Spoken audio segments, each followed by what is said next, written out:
박진의 경제노트입니다.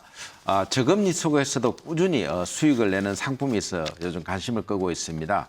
글로벌 리츠 상품이 한 20% 정도의 수익을 올리고 있다 그럽니다. 그래서 오늘은 고재필 KB 하나은행 PB부장과 함께 리츠 상품에 대해서 한번 알아보도록 하겠습니다. 안녕하세요. 네, 안녕하십니까.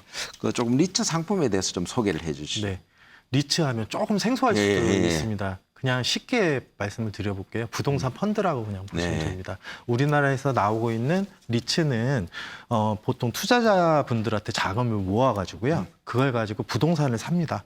그래서 거기에서 발생하는 임대 수익이나 매각 차익이나 개발 이익을 투자자분들에게 고르게 배당을 해주는 상품이라고 보시면 될 것 같고요. 우리나라는 이제 초보 단계 리츠가 지금 활성화가 되고 있는데 이미 선진국에서는 미국이나 일본이나 싱가포르나 이런 선진국은 이미 리츠가 굉장히 활성화가 되어 있습니다. 부동산을 사는 거기 때문에요. 부동산 경기가 계속 이어지게 되면 안정적인 배당 수익이 가능한 거고요. 그 다음에 여타 이제 다른 환경들이 바뀌면 바뀔수록 거기에 따른 수익이 조금씩 변동이 된다라고 보면 될 것 같습니다. 우리나라는 이 공모형 리츠를 활성화하기 위해서요. 정부가 내년부터 공모형 리츠에 3년 이상 5천만 원까지 투자를 하는 배당 수익에 대해서는 저율 과세를 확정을 했습니다. 일반 과세 14%가 아닌 9%의 저율 과세를 하고 또 한 가지는 종합과세에 합산이 되지 않고 분리과세로 하기로 확정을 했기 때문에요. 조금 절세적인 측면에서도 굉장히 좀 유리한 상품이라고 보면 될 것 같습니다.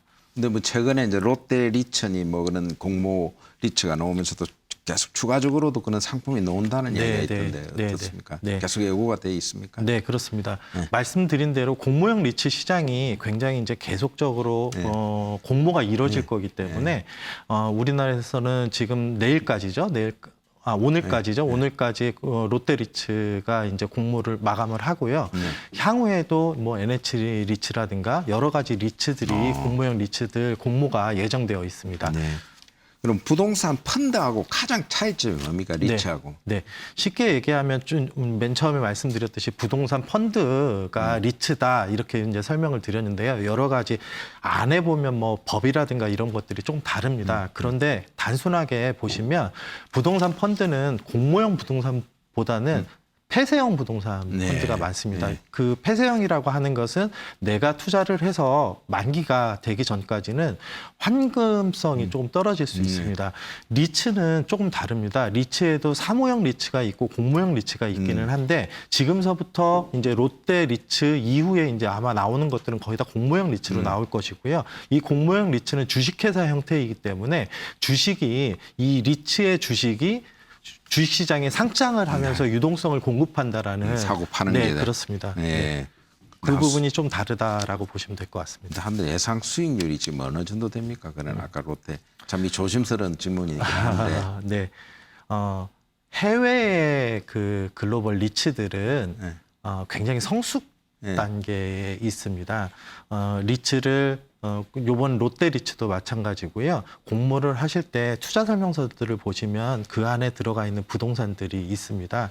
우리나라는 아직은 거의 1대1 매칭형 그 공모형 리츠입니다. 그러니까 흔히 그 롯데 리츠 같은 경우에는 롯데 백화점과 롯데마트와 롯데 아울렛에서 보유하고 있는 점포죠.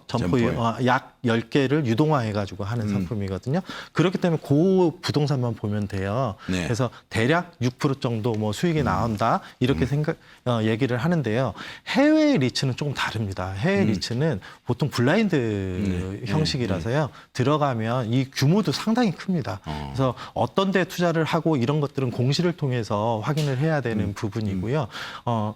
뭐 개발 이익도 향유할 수 있는 이런 리츠도 있고 여러 가지가 있기 때문에 대략 5에서 6% 정도 수익을 바라보면 될 것 같습니다. 그래도 좀 이 실적 그것도 배당보잖아요. 하면은 마이너스 수익도 날 수 있는데 그 투자할 때 좀 유의할 점은 특히 아까 투자 설명서 이야기도 했지만도 부동산에 투자를 하는 거기 때문에 제일 큰 거는 부동산의 흐름입니다. 1대1 그 리츠, 그러니까 리츠로 돈을 모아서 한 군데에다 투자를 하는 거에 장점도 있습니다. 왜냐하면 네. 그 부동산만 보면 되는 네. 거니까요. 해외에서 이루어지는 그 글로벌 리츠 같은 경우에는 블라인드로 큰 돈을 모아서 너무나도 많은 자산에다 투자를 하기 때문에 예측하기가 힘든 거죠. 아직 우리나라는 그 정도의 단계의 리츠는 없습니다. 네. 1대1로 투자를 하기 때문에 그 부동산만 보면 된다라고 말씀을 드렸지만 이 부동산들이 국내에서 나오는 부동산 같은 경우 공모 리츠인 경우에는 책임 임대차 계약을 약 장기로 맺어줘요. 네. 한 10년 동안. 그렇기 때문에 부동산 가치가 그 전까지는 크게 변동이 있다고 하더라도 네. 임대 수익이 고정적으로 들어오기 때문에 수익은 거의 다 확정이 됩니다. 다만 엑시트하는 시점, 그 책임 임대차가 만료되기 전에는 이 부동산을 팔고 나오든가 재계약을 해야 되니까 그런데 리스크가 조금 발생이 하거든요. 그래서 그런 부분들을 좀 감안을 하셔야 될 것 같고요. 또 한 가지는 이런 겁니다. 5천 원에 공모를 합니다. 그런데 5천 원짜리 주식이면 연간 6%의 배당을 예상을 한다라고 하면 연간 분배금이 약 5천 원에 6%면 300원입니다. 네. 그러면 내가 공모형이기 때문에 나중에 주식 상장되거든요. 네. 5,300원에 사면 안 되겠죠. 네. 네.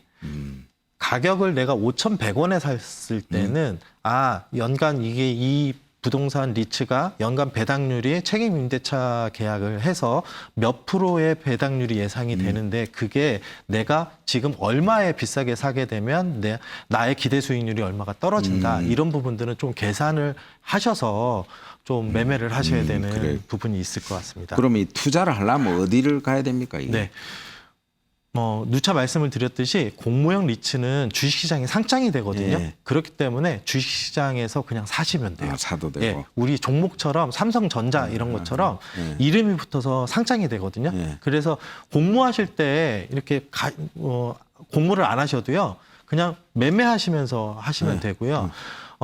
우리나라 리츠는 그렇고 해외 글로벌 리츠들은 글로벌 리츠. 해외 주식 연계로 사실 수도 있으시고요. ETF로 많이 상장이 되어 있습니다. 그래서 ETF를 통해서 매매를 하셔서 안정적인 배당을 좀 받으시는 것도 한 가지 방법입니다. 네, 오늘 좋은 말씀 감사합니다. 네, 감사합니다. 네, 지금까지 리츠 상품에 대해서 알아봤습니다. 박지현의 경제노트입니다.